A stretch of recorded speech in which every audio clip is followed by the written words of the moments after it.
ಕರ್ನಾಟಕ ರಾಜ್ಯದ ಪ್ರತಿಯೊಬ್ಬ ಆತ್ಮೀಯ ಸರ್ಕಾರಿ ನೌಕರರೇ, ನಿವೃತ್ತ ಸರ್ಕಾರಿ ನೌಕರರೇ, ಪಿಂಚಣಿದಾರರೇ, ಅನುದಾನಿತ ನೌಕರರೇ, ಗುತ್ತಿಗೆ ನೌಕರರೇ, ಸ್ನೇಹಿತರೆ, ಈ ದಿನ ಒಂದು ವಿಶೇಷವಾದ ಶುಭ ಸುದ್ದಿಯನ್ನು ತೆಗೆದುಕೊಂಡು ಬಂದಿದ್ದೀನಿ.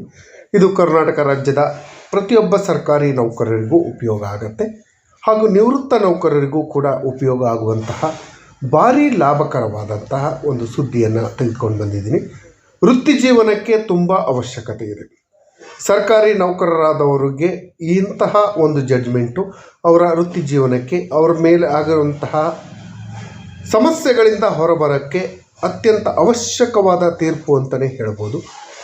ಏನಿದು ತೀರ್ಪು, ಇದರಿಂದ ಆಗುವಂಥ ಲಾಭಗಳೇನು ಅಂತ ನೋಡೋದಾದರೆ, ಅದಕ್ಕಿಂತ ಮುಂಚಿತವಾಗಿ ಯಾರೆಲ್ಲ ಈ ಚಾನಲ್ಗೆ ಸಬ್ಸ್ಕ್ರೈಬ್ ಮಾಡ್ಕೊಳ್ದೇ ವಿಡಿಯೋಗಳನ್ನು ನೋಡ್ತಾ ಇದ್ದೀರಿ, ದಯವಿಟ್ಟು ಕೆಳಗಡೆ ಕಾಣ್ತಾ ಇರೋಂಥ ಸಬ್ಸ್ಕ್ರೈಬ್ ಬಟನನ್ನು ಒತ್ತಿ, ಬೆಲ್ ಐಕಾನನ್ನು ಕ್ಲಿಕ್ ಮಾಡಿ, ಆಲ್ ಅಂತ ಮಾಡಿ, ನೀವು ಫೇಸ್ ಮಾಡ್ತಾ ಇರೋಂಥ ಎಲ್ಲ ಪ್ರಾಬ್ಲಮ್ಗಳನ್ನು ಲೀಗಲ್ಲಾಗಿ ಸಾಲ್ವ್ ಮಾಡ್ಕೊಳ್ಳೋಕ್ಕಿರೋಂಥ ಉತ್ತಮ ವೇದಿಕೆಯಾದ ಸರ್ಕಾರಿ ನೌಕರ ಮಿತ್ರ ಯೂಟ್ಯೂಬ್ ಚಾನಲ್ಗೆ ಜಾಯ್ನ್ ಆಗಿ.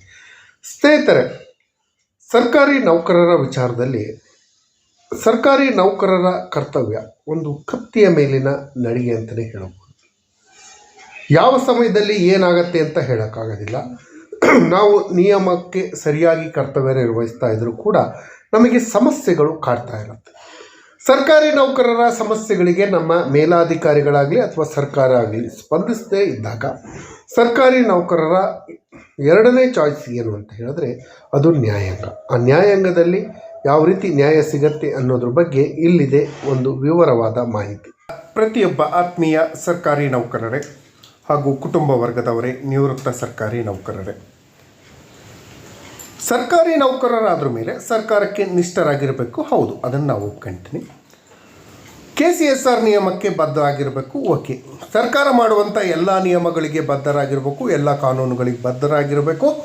ಸರ್ಕಾರ ಮಾಡಿರುವಂಥ ಆದೇಶಗಳನ್ನು ಜನಗಳಿಗೆ ತಲುಪಿಸುವಂಥ ಕೆಲಸವನ್ನು ಮಾಡಬೇಕು, ಸಾರ್ವಜನಿಕ ಕೆಲಸವನ್ನು ಮಾಡಬೇಕು.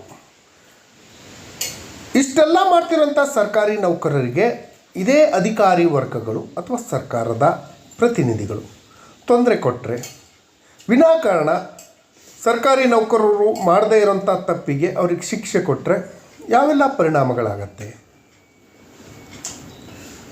ಸುಮ್ಮನೆ ತಲೆ ಮೇಲೆ ಬಟ್ಟೆ ಇಲ್ದಿದ್ದವ್ರ ಮೇಲೆ ಬ್ರಹ್ಮಾಸ್ತ್ರ ಪ್ರಯೋಗ ಮಾಡಿದ್ರು ಅಂತ ಆಗತ್ತೆ. ಗುಬ್ಬಿಯ ಮೇಲೆ ಬ್ರಹ್ಮಾಸ್ತ್ರ ಅನ್ನಂಗೆ ಸಣ್ಣ ನೌಕರರ ಮೇಲೆ ಬ್ರಹ್ಮಾಸ್ತ್ರ ಮಾಡೋದು, ಇಷ್ಟ ಬಂದ ನೀತಿಗಳನ್ನು ಪ್ರದರ್ಶನ ಮಾಡೋದು, ಕಾನೂನಿನಲ್ಲಿ ಇಲ್ಲದೇ ಇರೋಂಥ ನೀತಿಗಳನ್ನು ಪ್ರದರ್ಶನ ಮಾಡುವಂಥ ಎಷ್ಟೋ ಅಂಶಗಳನ್ನು ನೋಡಿದ್ದೀವಿ. ಸ್ನೇಹಿತರೆ, ಒಬ್ಬ ಸರ್ಕಾರಿ ನೌಕರ ತನ್ನ ವೃತ್ತಿಯಲ್ಲಿ ವರ್ಗಾವಣೆ ಆಗೋದು ಸಹಜವಾದ ಪ್ರಕ್ರಿಯೆ, ಅದು ಕಾಮನ್ ಆಗಿದೆ. ಅಂದರೆ ವಿನಾಕಾರಣ ಬೇಕಾಬಿಟ್ಟಿ ವರ್ಗಾವಣೆ ಮಾಡಬಾರ್ದು ಅನ್ನೋ ಉದ್ದೇಶಕ್ಕಾಗಿ ಮಾನ್ಯ ಸುಪ್ರೀಂ ಕೋರ್ಟ್ಗಳು, ಹೈಕೋರ್ಟ್ಗಳು ಹಾಗೂ ಸರ್ಕಾರದ ನೀತಿ ನಿಯಮಗಳು ಇದ್ದಾವೆ.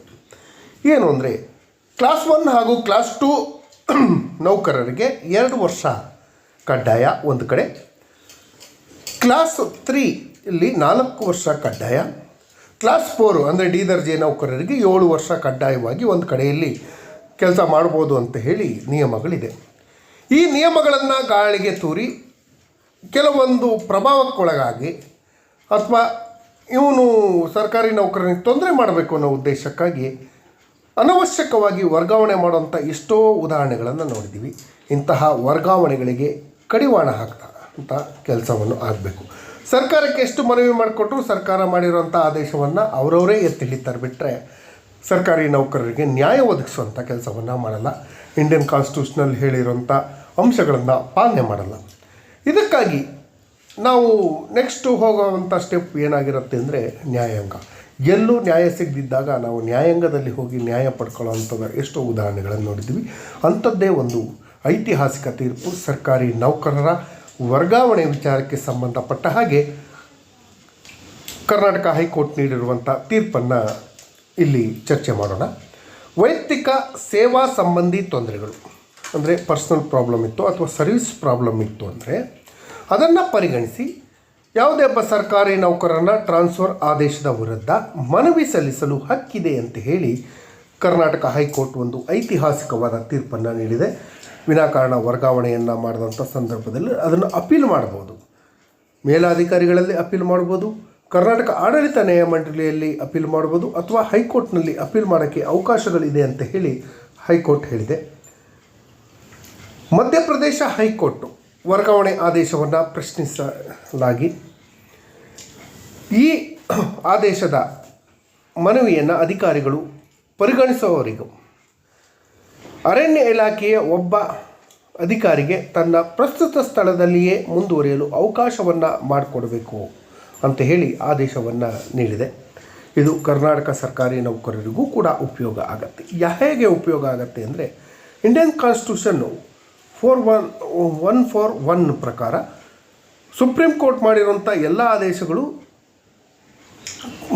ಸಮಕ್ಷಮ ಪ್ರಾಧಿಕಾರಗಳು ಕಡ್ಡಾಯವಾಗಿ ಪಾಲನೆ ಮಾಡಲೇಬೇಕಾದಂತಹ ಒಂದು ಕಾನೂನಾಗತ್ತೆ.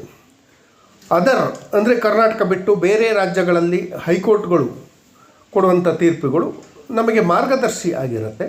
ಅದನ್ನು ಇಂಪ್ಲಿಮೆಂಟ್ ಮಾಡ್ಕೊಳ್ಳೋಕ್ಕೆ ಸುಪ್ರೀಂ ಕೋರ್ಟಲ್ಲೂ ಕೂಡ ಅದನ್ನು ಅಂಶಗಳನ್ನು ನಾವು ಪ್ರಶ್ನೆ ಮಾಡ್ಬೋದು. ಈ ಅಂಶವನ್ನು ನಮ್ಮ ಹೈಕೋರ್ಟ್ನಲ್ಲೂ ಚರ್ಚೆ ಮಾಡ್ಬೋದು. ವರ್ಗಾವಣೆ ವಿಚಾರದಲ್ಲಿ ಇದು ಒಂದು ಉತ್ತಮವಾಗಿ ಇದಾಗತ್ತೆ. ಅರಣ್ಯ ಇಲಾಖೆಯ ಒಬ್ಬ ಅಧಿಕಾರಿಯನ್ನು ತನ್ನ ಪ್ರಸ್ತುತ ಏನು ಡ್ಯೂಟಿ ಮಾಡ್ತಾಯಿದ್ರೋ ಅದೇ ಸ್ಥಳದಲ್ಲಿ ಮುಂದುವರಿಸಲು ಅವಕಾಶವನ್ನು ಮಾಡಿಕೊಟ್ಟಿದೆ.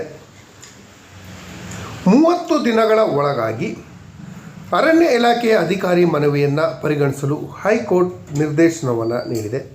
ವರ್ಗಾವಣೆ ಕುರಿತು ಮನವಿ ನಿರ್ಧಾರವಾಗುವವರೆಗೆ, ಅಂದರೆ ವರ್ಗಾವಣೆ ಮಾಡಿದ್ದು ಏನಕ್ಕೆ ಅಂತ ಹೇಳಿ ಕಾರಣ ಕೇಳಿ ಮೇಲಾಧಿಕಾರಿಗಳಿಗೆ ಮನವಿ ಸಲ್ಲಿಸಿ ಅದು ಅಂತಿಮ ಡಿಸೈಡ್ ಆಗೋವರೆಗೂ ವರ್ಗಾವಣೆ ಕುರಿತು ಮನವಿ ಅಂತಿಮ ನಿರ್ಧಾರವಾಗುವವರೆಗೂ ಪ್ರಸ್ತುತ ಇರುವಂತಹ ಹುದ್ದೆಯಲ್ಲಿ ಮುಂದುವರಿಸಲು ಅವಕಾಶವನ್ನು ನೀಡಲಾಗಿದೆ.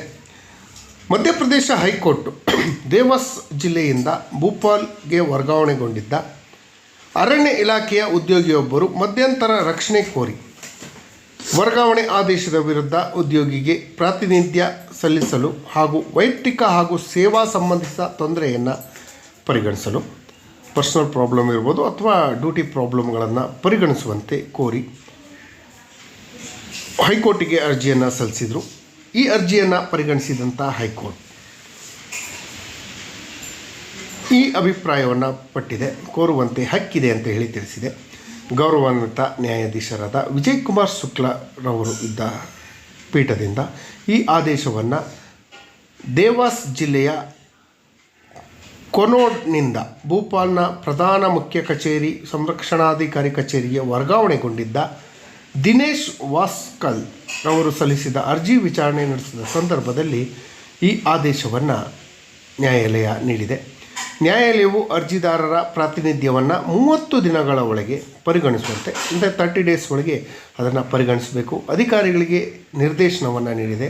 ಅದುವರೆಗೆ ಏನು ಅಧಿಕಾರಿಗಳು ಅಂತಿಮ ಆದೇಶ ಹೊರಡಿಸುವವರೆಗೆ ಪ್ರಸ್ತುತ ಅವರು ಇರುವ ಕಾರ್ಯಸ್ಥಳದಲ್ಲಿ ಮುಂದುವರಿಸಲು ಅವಕಾಶವನ್ನು ಮಾಡಿಕೊಡಬೇಕು ಅಂತ ಹೇಳಿ ಕೂಡ ಸರ್ಕಾರಕ್ಕೆ ಹೈಕೋರ್ಟ್ ತಿಳಿಸಿದೆ. ಸ್ನೇಹಿತರೆ, ಈ ಅಂಶದಿಂದ ರಾಜ್ಯ ಸರ್ಕಾರಿ ನೌಕರರಿಗಾಗುವಂಥ ಉಪಯೋಗ ಏನು ಅನ್ನೋದ್ರ ಬಗ್ಗೆ ನಿಮ್ಮ ಪ್ರಶ್ನೆ ಹೇಳ್ಬೋದು. ಇದು ಮಧ್ಯಪ್ರದೇಶದಲ್ಲಿ ನಡೆದಂಥ ಇದು ನಮಗೇನು ಪ್ರಯೋಜನ ಆಗತ್ತೆ ಅಂತ ಹೇಳಿ ತಮ್ಮ ಪ್ರಶ್ನೆಗಳಿರ್ಬೋದು. ಈ ಪ್ರಶ್ನೆಗಳಿಗೂ ಉತ್ತರ ಕೊಡುವಂಥ ಕೆಲಸವನ್ನು ಮಾಡ್ತೀನಿ. ನಮ್ಮ ಇಲಾಖೆಯಲ್ಲಿ ಕೂಡ, ಅಂದರೆ ಸರ್ಕಾರಿಯ ವಿವಿಧ ಇಲಾಖೆಯಲ್ಲಿ ಕೂಡ ಈ ಮೇಲಾಧಿಕಾರಿಗಳು ಹೇಗಿರ್ತಾರೆ ಅಂದರೆ, ತನ್ನ ಕೆಳಹಂತದ ಅಧಿಕಾರಿಗಳು ತಮ್ಮ ಮಾತನ್ನು ಕೇಳಿಲ್ಲ, ಕಾನೂನಾತ್ಮಕ ಮಾತನ್ನು ಎಲ್ಲರೂ ಕೇಳ್ತಾರೆ. ಕಾನೂನಿಗೆ ವಿರುದ್ಧವಾಗಿ ಯಾವುದೋ ಒಂದು ಕೆಲಸವನ್ನು ಮಾಡಿಕೊಡು ಅಂದಾಗ ನೌಕರರು ನಿರಾಕರಿಸಿದಂಥ ಸಂದರ್ಭದಲ್ಲಿ ಅವರನ್ನು ವರ್ಗಾವಣೆ ಮಾಡೋದು, ಅಥವಾ ಅವ್ರಿಗೆ ಬೇಕಾದವರಿಗೆ ಆ ಪ್ಲೇಸನ್ನು ಕೊಡೋ ಉದ್ದೇಶಕ್ಕಾಗಿ ವಿನಾಕಾರಣ ಪ್ರೀಮೆಚ್ಯೂರ್ ಟ್ರಾನ್ಸ್ಫರನ್ನು ಮಾಡೋದು, ಇಂತಹ ಕೆಲಸಗಳು ತುಂಬ ನಡೀತಾ ಇರುತ್ತೆ. ಇಂತಹ ಪ್ರೀಮೆಚ್ಯೂರ್ ಟ್ರಾನ್ಸ್ಫರ್ಗಳನ್ನು ಯಾರು ಆಗಿರ್ತಾರಲ್ಲ ಅಂಥವರು ರಕ್ಷಣೆ ಕೋರಿ ಹೈಕೋರ್ಟಿಗೆ ಅರ್ಜಿ ಸಲ್ಲಿಸಲು ಅವಕಾಶಗಳು ಇದೆ ಅಂತ ಹೇಳಿ ಈ ತೀರ್ಪಿನಿಂದ ತಿಳಿದುಬಂದಿದೆ. ಯಾರಿಗಾದರೂ ಈ ರೀತಿ ಏನಾದರೂ ಅನ್ಯಾಯಗಳಾಗಿದ್ದರೆ ಅವರು ತಕ್ಷಣ